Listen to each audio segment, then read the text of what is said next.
नमस्कार, आदाब, हाजिर हूं मैं प्रवीण दत्ता लिए आप सभी का फेवरेट क्राइम शो दास्ताने जुर्म। आज हर चीज बिकाऊ है। दौलत, शोहरत, इज्जत, मेहनत, जज्बात, शरीर, कुछ भी खरीदा जा सकता है। गरीबी अमीरी के सामने घुटने टेक देती है, मजबूरी हालात के सामने हार मान लेती है, जज्बात और इज्जत दौलत के सामने पसर जाते हैं। कहीं दौलत का बोलबाला है तो कहीं सिर्फ वासना का बोलबाला है। कहीं शौक बड़ी चीज है तो कहीं दौलत बड़ी चीज है, और इन दोनों के बीच चाहे जो आ जाए उसे तबाह होना ही होता है। समरत को ना ही दोष गुसाई। जिंदगी की ये वो हकीकत है जिसका सामना अक्सर बेबस, मजबूर और असमर्थ लोगों को करना पड़ता है। राजस्थान के धौलपुर शहर में रहने वाला अपंगता का शिकार ये परिवार आज अपने एक ऐसे ही पड़ोसी की बदनीयत और छल का शिकार बनकर दर दर की ठोकर खाने को मजबूर है, और इसकी पीड़ा को सुनने वाला कोई नहीं। वकील द्वारा उसने अकेले में एग्रीमेंट बना लिया है। 2012 में वो फोटो ले गया और मुझसे साइन करवा के ले गया। 25,000 रुपये तो मैं समाज कल्याण से दिला दूंगा। पुलिस वाले को तो वो न कहता है कि मैं जिम में पुलिस वाले, तो पुलिस मेरे क्या करेगी। शहर के फुटपाथ पर बच्चों के खिलौने बेचकर अपने परिवार का गुजर बसर करने वाले इस शख्स को कुदरत ने चलने फिरने की शक्ति नहीं दी। इसकी पत्नी भी अपंगता का शिकार है। ऐसे में इसकी अशिक्षा और भोलेपन का फायदा उठाकर इसके पड़ोसी ने समाज कल्याण विभाग द्वारा सहायता दिलाए जाने का सब्ज बाग दिखाया, और इससे खाली कागजों पर दस्तखत कराने के साथ इसके विकलांगता वाले 2 फोटो भी ले लिए। गरीब आदमी है सर, हम लोग तो नो सोचे कि चलो भैया दिला दे रहे हैं तो ले लेते हैं। तो मेरे आदमी को 2 हैंडीकैप फोटो ले लिए सर। उसके बाद में फिर लेके 2 कागजों पे साइन करा लिए। पीड़ित परिवार को अब पता चला कि दस्तखत किए उन कागजों और फोटो का उपयोग आरोपी ने उसका मकान हड़पने और साथ में 50,000 रुपए का एक ऋण पत्र भी तैयार कराने में किया है। इन फर्जी दस्तावेजों के जरिए आरोपी ने कोर्ट के जरिए मकान खाली कराने का नोटिस भिजवा दिया। आरोपी अब एक तरफ पीड़ित परिवार को मकान खाली करने की धमकी दे रहा है, तो दूसरी तरफ आरोपी के रसूखात के चलते पुलिस ने उनकी एक बात भी नहीं सुनी। पीड़ित परिवार ने न्याय के लिए हर तरफ से निराश होकर ईटीवी आकर अपनी पीड़ा बताई और न्याय के लिए मदद मांगी है।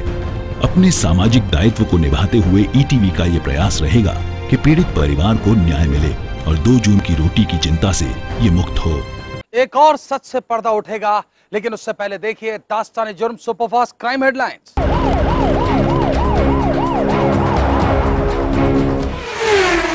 रांची की शूटर तारा शाहदेव के बाद अब लव जिहाद का वायरस उत्तर प्रदेश पहुंचा। कानपुर में एक टेबल टेनिस खिलाड़ी ने एक युवक पर लगाया आरोप। नाम बदलकर युवक ने फैलाया प्रेम जाल, बाद में धर्म परिवर्तन करवाया और उससे किया निकाह। पीड़िता के परिजनों की शिकायत पर पुलिस ने आरोपी के खिलाफ धारा 376, 366, 363 और 3/4 तथा पॉस्को एक्ट के तहत किया मामला दर्ज। पुलिस जांच में अभी नहीं हुई है धर्म परिवर्तन के आरोपों की पुष्टि। उत्तर प्रदेश के डॉक्टरों ने किया एक जिंदा शख्स को मुर्दा घोषित। अलीगढ़ के जिला अस्पताल के मुर्दा वार्ड में 3 दिन तक मुर्दे की तरह पड़ा रहा वो जिंदा बेहोश व्यक्ति। एक सड़क हादसे में घायल वो व्यक्ति न बोल सकता था न सुन सकता था। कोई परिजन भी नहीं था उसके साथ। इलाज के दौरान चिकित्सकों की लापरवाही ने उसे पहुंचाया मुर्दा वार्ड में। जांच के लिए आई पुलिस, तब हुआ ये खुलासा। प्रशासन ने मामले की जांच के लिए 2 लोगों की कमेटी की गठित।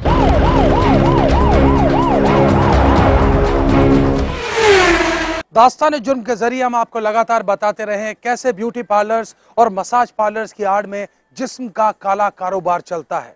बिहार पुलिस इस पर लगातार कार्रवाई भी करती है, पीटा एक्ट में इन लोगों को गिरफ्तार करती है, लेकिन लचर कानून के चलते और अपने रसूख के चलते अक्सर ये संचालक पुलिस के चंगुल से बहुत जल्द बाहर आ जाते हैं। अब बिहार पुलिस की योजना है कि वो मनी लॉन्ड्रिंग एक्ट का इस्तेमाल कर इन ब्यूटी पार्लर और मसाज पार्लर संचालकों की संपत्ति ही जब्त कर ले। आखिर पुलिस कितनी सफल हो पाएगी इसमें, यही बता रही है बिहार से आई ये खास रिपोर्ट।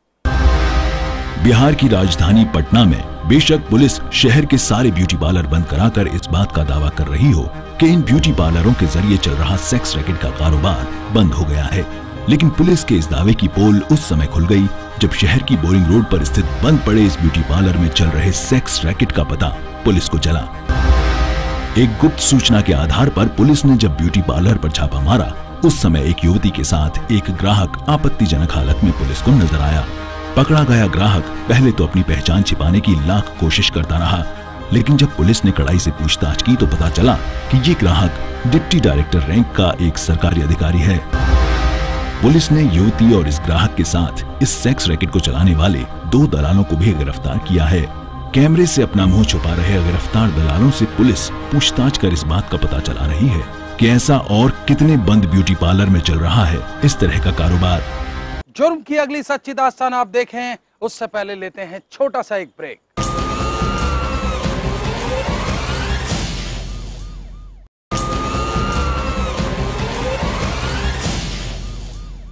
आप लोगों के लिए आपके इस फेवरेट क्राइम शो को इतने लंबे अरसे से पेश करते हुए एक बात तो मैंने स्पष्ट तौर पर समझी है कि हमारे देश में लगातार अपराध बढ़ने का शायद सबसे बड़ा कारण यह है कि मौजूदा सिस्टम फेल हो गया है। जी हां, जिन लोगों पर कानून व्यवस्था को बनाए रखने की जिम्मेदारी है वो लोग मौजूदा कानूनों को क्रियान्वित करने में सफल नहीं हो पा रहे हैं। उत्तर प्रदेश में झांसी जिले के गांव चिरगांव में रहने वाले इस परिवार ने अपनी मासूम बेटी की यादें लिए झांसी पुलिस अधीक्षक के द्वार पर न्याय की गुहार की है। पिछले 15 दिनों से इस परिवार की यही दिनचर्या बनकर रह गई है कि इनकी बेटी के हत्यारे पकड़े जाएं और बेटी की आत्मा को न्याय मिल सके। बहुत बुरी हालत की और बहुत मारा, गैंगरेप करके और पत्थरों से कुचला, यहाँ से गोली मारी गई। आपने तो फोटो खींची, बहुत बुरी दिशा की गई। पीड़ित परिवार के अनुसार उस दिन बेटी को अपनी ही बुआ का लड़का झांसी स्कूल से अपने गांव बिजौली ले गया था। मृतका के पिता ने रात को बेटी और अपनी बहन से बात भी की, लेकिन सुबह जब उसने बहन से बात करने की कोशिश की तो बहन ने सीधी तरह बात नहीं की और झूठ बोल दिया कि वो स्कूल गई है, जबकि मासूम बेटी की हत्या गैंगरेप के बाद उसकी ही बुआ के लड़के ने अपने 3-4 दोस्तों के साथ मिलकर कर दी थी और लाश को रेलवे ट्रैक पर फेंक दिया था। ये सब चीजें हो रही हैं भाई साहब, कहीं का न्याय का तो नाम ही नहीं है। और क्या बताएं आपको, हालत बहुत ज्यादा खराब हो चुकी है हर तरीके से। मुकदमा कायम है और विवेचना हो रही है और 2 अभियुक्त आइडेंटिफाई हो गए हैं। दबिश के लिए हमारी टीम दिल्ली गई हुई है और बहुत जल्दी ही जो अभियुक्त पकड़े जाएंगे। मृतका के पिता ने अपनी बहन से उन लड़कों के नाम जानने की लाख कोशिश की, लेकिन उसने नाम नहीं बताए। पिता ने प्रेमनगर थाने में आरोपियों के खिलाफ मुकदमा दर्ज कराया, लेकिन पुलिस इतने दिन के बाद भी अभी तक किसी भी आरोपी को गिरफ्तार नहीं कर सकी। इधर पुलिस के अनुसार जांच में 2 आरोपियों की पहचान हो चुकी है और उनकी गिरफ्तारी के प्रयास में पुलिस टीमों को दिल्ली सहित कई इलाकों में भेजा गया है। जुर्म की अगली दास्तान आप देखें, उससे पहले देखिए दास्तान जुर्म क्राइम फ्लैश। आतंकी संगठन ISIS में शामिल होने गए 4 लड़कों के बारे में महाराष्ट्र ATS ने की 8 लोगों से पूछताछ। मुंबई के कल्याण इलाके से गायब हुए थे ये चारों लड़के। इनमें से एक लड़के के मरने की सूचना 27 अगस्त को मिली थी उसके परिजनों को फोन पर। चारों लड़के जिहाद में शामिल होने की बात कहकर निकले थे घर से। गौरतलब है कि एक रिपोर्ट के मुताबिक ISIS आतंकी संगठन इंडियन मुजाहिदीन के जरिए देश के गरीब परिवारों के लड़कों को बना रहा है अपना निशाना। पैसों के लिए अपने गुरु की हत्या करने वाले शिष्य को पुलिस ने किया गिरफ्तार। अयोध्या में राम जानकी मंदिर के महंत विजय रामदास की हत्या मामले का पुलिस ने किया खुलासा। आरोपी शिष्य दुर्गेश ने महंत से लिए थे 2.5 लाख रुपए उधार। समय पर रुपए नहीं चुकाने पर गुरु कर रहा था उसे प्रताड़ित। 2 दिन पहले आरोपी दुर्गेश ने कुल्हाड़ी से हमला कर महंत विजय दास की कर दी थी हत्या। मृतक महंत विजय राम जन्मभूमि न्यास के अध्यक्ष नृत्य गोपाल दास का था शिष्य। दिल्ली के एक सरकारी स्कूल में 4 साल की बच्ची के कथित यौन उत्पीड़न का मामला आया सामने। बेगमपुर इलाके में पूट कला गांव के सरकारी स्कूल में हुई ये वारदात। स्कूल में ही काम करने वाले किशोर पर पीड़ित मासूम ने लगाया आरोप। मासूम की मेडिकल जांच में हुई यौन उत्पीड़न की पुष्टि। उधर पुलिस पूछताछ में आरोपी किशोर ने पेश किए अपने बेगुनाही के सबूत। अब आरोपी की तलाश में पुलिस संदिग्ध लोगों से कर रही है पूछताछ। अपने इस कार्यक्रम के जरिए मैं अक्सर पुलिस अधिकारियों, पुलिस विभाग को आगाह करता हूं कि अगर उन्होंने अपना फर्ज निभाने में कोताही की और लगातार की तो फिर धरने, प्रदर्शन, आंदोलन और पुलिस के पिटने की घटनाएं एक आम बात हो जाएंगी। देश के पूर्वोत्तर राज्य असम के चिरांग रिजर्व फॉरेस्ट इलाके में विमुगरी गांव में हथियारों से लैस पहरा दे रहे ये दल सेना या सुरक्षा बलों का नहीं है, बल्कि ये दल है बोडोलैंड संगठन के आतंकियों का। हथियारों के पहरे में दहशतगर्द ग्रामीण उस दिन उस खौफनाक मंजर को देखते रहे जब ये आतंकी गांव की 16 साल की मासूम का बदन गोलियों से छलनी कर रहे थे। हम आशावादी है और Assam state commission for women ने बहुत काम किया है और हम लोग कोशिश करेंगे कि इसको हम आगे तक भी ले जाएंगे कि इस लड़की को न्याय मिले। 10वीं क्लास में पढ़ने वाली इस मासूम का कसूर था तो सिर्फ इतना कि इसके पास एक मोबाइल फोन था। अगले कुछ दिनों में ही ये स्कूल में मोबाइल फोन से लाभ और हानि विषय पर भाषण भी देने वाली थी, लेकिन बोडो आतंकी इसे सिर्फ मोबाइल के कारण ही पुलिस इन्फॉर्मर मान बैठे थे और उस दिन 4 आतंकी इसे घर से घसीटकर बाहर लाए और तड़ातड़ गोली मारकर इसका बदन छलनी कर दिया। हम लोग ने सो मोटो केस लिया है एंड हम लोग ने हाईली कॉन्डेम किया है कि ऐसा घटना फिर से स्टेट में ना हो और होम और पुलिस डिपार्टमेंट को हमने ये ऑर्डर भी भेजा है कि वो लोग सतर्क हो और ऐसा हमने this should be the first and last incident occurred in the state. आतंकियों ने इस वारदात में दरिंदगी की सभी हदों को पार कर दिया था। जिस समय ये हैवानियत को अंजाम दे रहे थे तब मृतका के माता पिता को ये सब देखने के लिए मजबूर किया गया था और एक फरमान जारी कर 24 घंटे तक लाश को छूने पर पाबंदी लगा दी थी। जघन्य और इंसानियत को शर्मसार करने वाली इस वारदात पर असम राज्य महिला आयोग ने भर्त्सना कर सरकार से मांग की है कि असम में महिलाओं की सुरक्षा के पुख्ता इंतजाम किए जाएं ताकि भविष्य में फिर ऐसी कोई घटना न हो। एक और सनसनीखेज जुर्म की दास्तान का खुलासा बस एक छोटे से ब्रेक के बाद।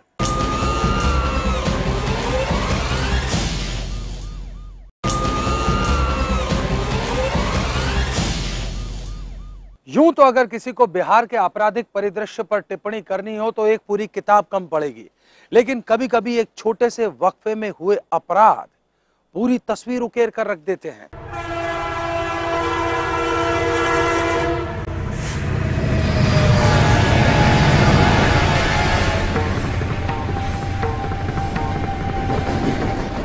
रेल आज लोगों का सुगम यात्रा का साधन है, या यूं कहें रेलवे लोगों के लिए लाइफलाइन है। लेकिन इसी रेलवे पर खतरा मंडराता रहता है, कभी नक्सलियों का तो कभी कहर बरपाते रहते हैं रेल डकैत। रेलवे ट्रेन में लाख सुरक्षा का दावा करते रहे, पर सच्चाई तो ये है कि तमाम पुलिसिया दावों की पोल खोलते हुए अपराधी लगे हैं ट्रेन में लूट कांड को अंजाम देने में। बात लूट तक ही सीमित नहीं है, बल्कि लूट के क्रम में अपराधियों का विरोध करने पर उसकी हत्या भी कर दी जाती है। इसी घटना का गवाह बना गोरखपुर से हटिया जाने वाली मौर्य एक्सप्रेस।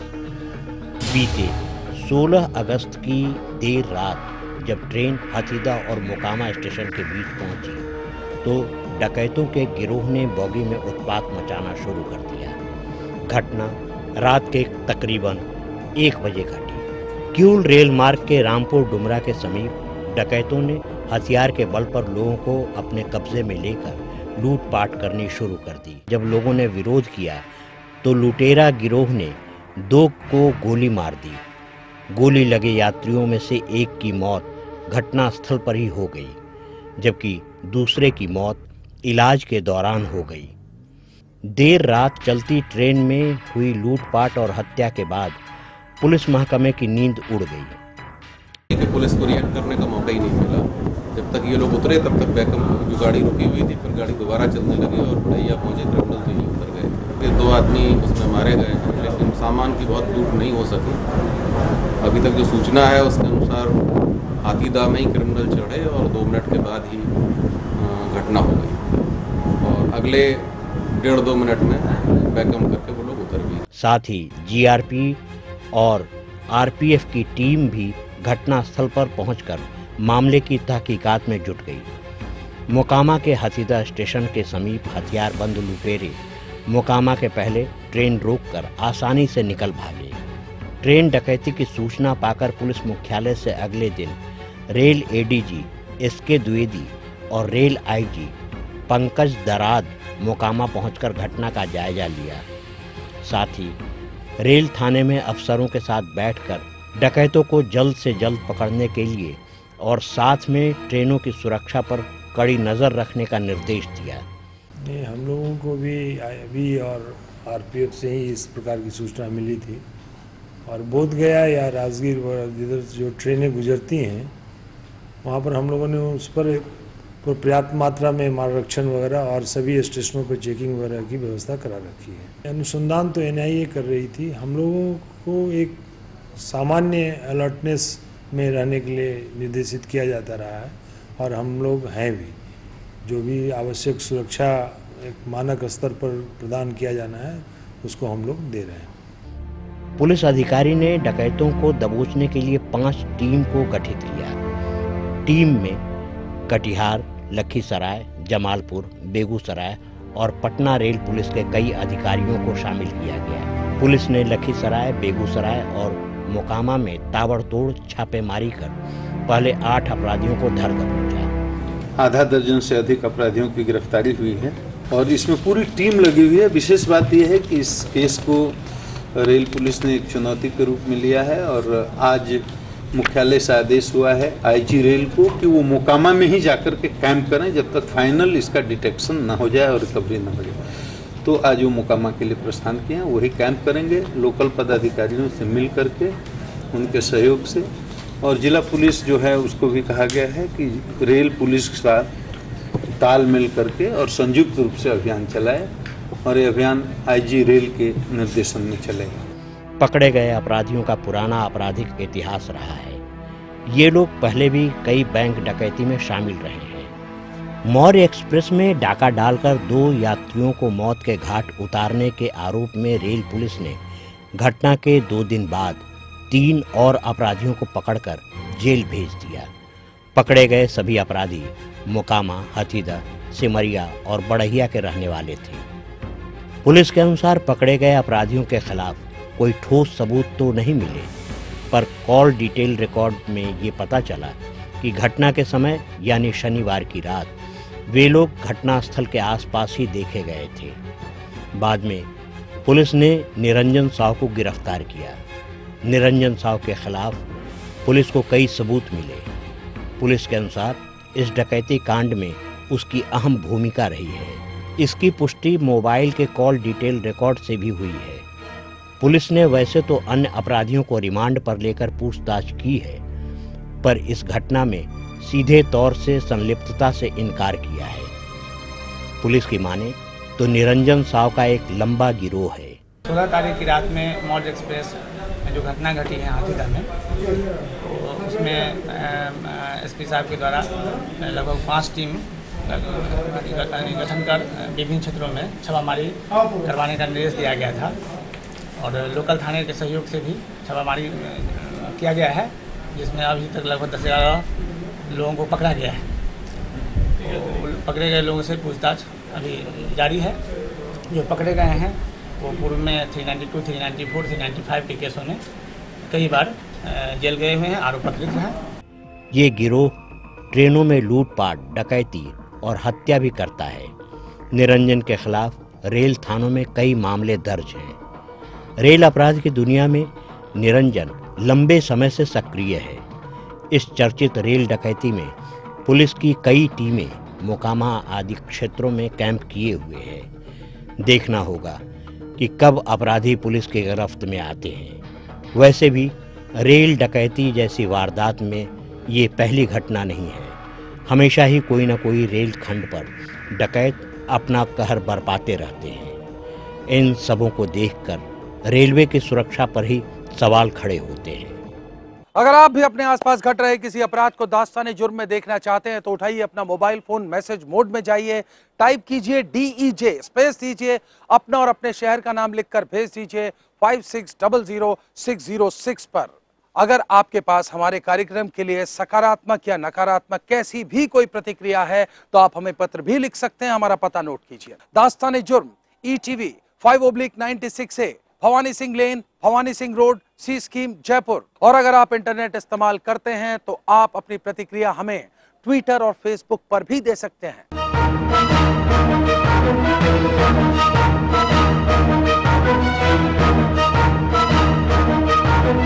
दास्ताने जुर्म के आज के सफर में बस इतना। इसी वक्त इसी चैनल पर फिर हाजिर रहूंगा। हमेशा की तरह वादा कीजिए, तब तक आप सब रहेंगे सतर्क और होशियार।